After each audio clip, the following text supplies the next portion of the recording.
Hello students, hope you are doing well. I will be your teacher for this lecture. और इस lecture में हम unit first का relation and function का topic देखेंगे, types of relations. सबसे important type of relation हमारे पास आता है जो जनरली हमें प्रूव करने के लिए आते हैं, दैट इज इक्विवेलेंस रिलेशन। ठीक है, तो हम उसकी डेफिनेशन देखते हैं। A relation R in a set A is said to be an equivalence relation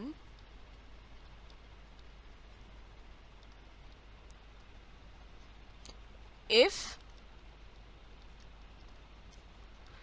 R is reflexive, symmetric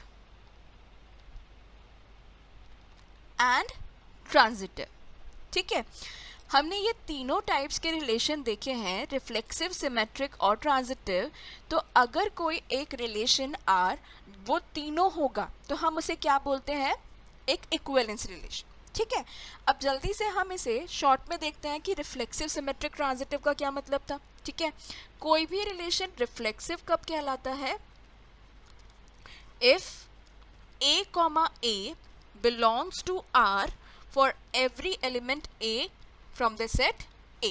मतलब अगर उस सेट A के हर एलिमेंट अपने आप से रिलेटेड होता है, A, A रिलेशन में होता है, तो वो क्या कहलाने लगता है? रिफ्लेक्सिव। ठीक है, अब बात करते हैं सिमेट्रिक की।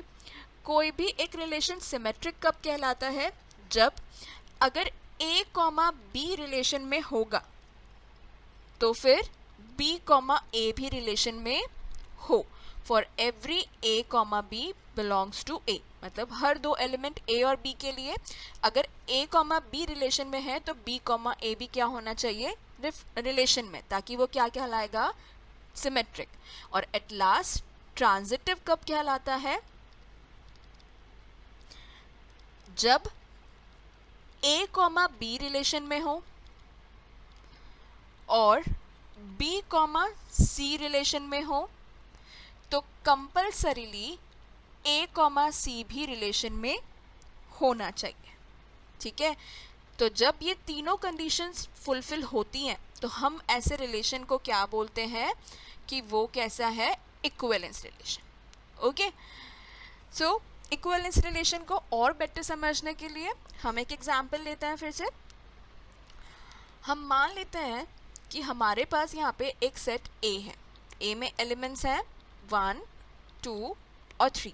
ठीक है, और हमने कुछ रिलेशंस यहाँ पे लिखते हैं और देखते हैं कि उनमें से कौन से इक्विवेलेंस होंगे और कौन से नहीं।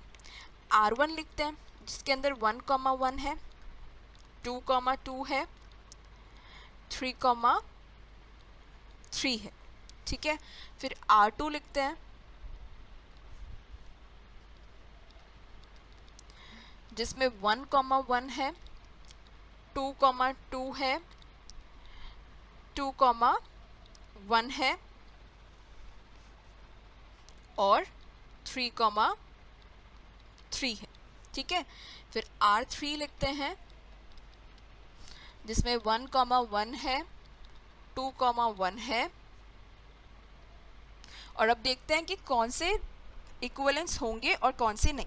ठीक है, अब सबसे पहले ये चेक करने के लिए हम फर्स्ट रिलेशन पे आते हैं।